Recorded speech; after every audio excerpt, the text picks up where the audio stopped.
কালো হাত ভেঙে দাও, ঘুরিয়ে দাও, দেব রক্ত। আবু সাঈদ মুক্ত। শেষ কথা ভেঙে দাও, ঘুরিয়ে দাও। আওয়ামী লীগের ঠিকানা চল রে চল, চল রে চল।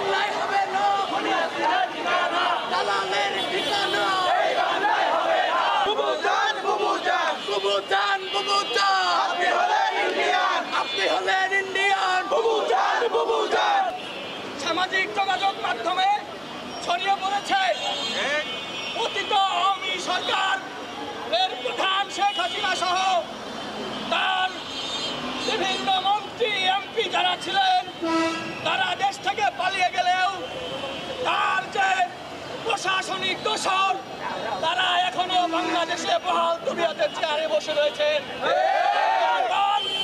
এবং তারা এই দীর্ঘ সময় পরে বিভিন্ন ষড়যন্ত্রের মাধ্যমে আবারও আওয়ামী লীগকে পুনর্বাসিত করার চেষ্টা করছে।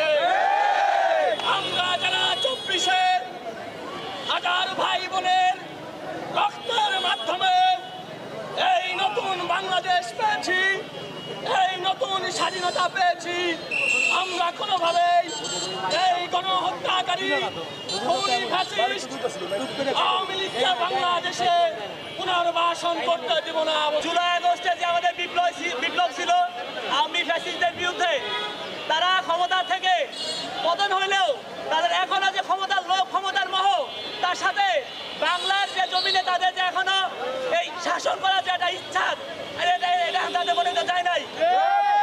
সাথে আমরা সবাই জানি 4 আগস্ট এইখানে আমাদের বন্ধুদের প্রতিহত করা হয়েছিল আমাদের উপরে। এরা যাই হোক মানুষ না, মানুষ না, মানুষ থেকে আসছে যৌক্তিক যে কোনো আন্দোলনে এই ছাত্রলীগ নামের সন্ত্রাসী সংগঠন ছাত্রদের বিপক্ষে জুলুম চালাইছে, নির্যাতন চালাইছে। এরা যাই হোক আমাদের ভাই না, ভাই না, ভাই না। সরকার কি সিদ্ধান্ত নিবে আমরা জানি না, তবে আমরা ফরিদপুরের ছাত্র সমাজ এক জায়গায় ঐক্যমত, আমরা আওয়ামী লীগকে আর প্রতিষ্ঠিত হতে দেব না, দেব না। কথায় একটাই বক্তব্য, বেশি বাড়াবো না। এই বাংলার জমিনে আবারও কোনো আওয়ামী লীগ ফ্যাসিস্ট দোসরদের জায়গা হবে না, হবে না, হবে না। আবারও এই বাংলার জমিনে কেউ ফ্যাসিস্টের জায়গা করে দিতে চায়, আওয়ামী দোসরদের জায়গা করতে চায়।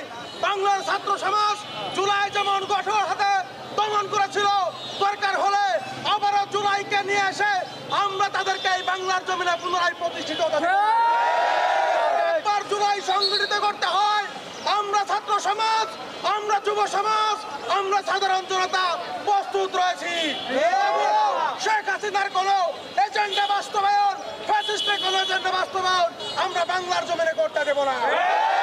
একবার জুলাই রক্তপাত সংঘর্ষ হয়, আমরা প্রস্তুত রয়েছি। দরকার হলে আবারও একবার রক্তক্ষয়ী সংঘর্ষ হয়ে যাবে, তবুও শেখ হাসিনার এজেন্ডা, স্বৈরাচারের এজেন্ডা আমরা বাংলার জমিনে বাস্তবায়ন হতে দেব না।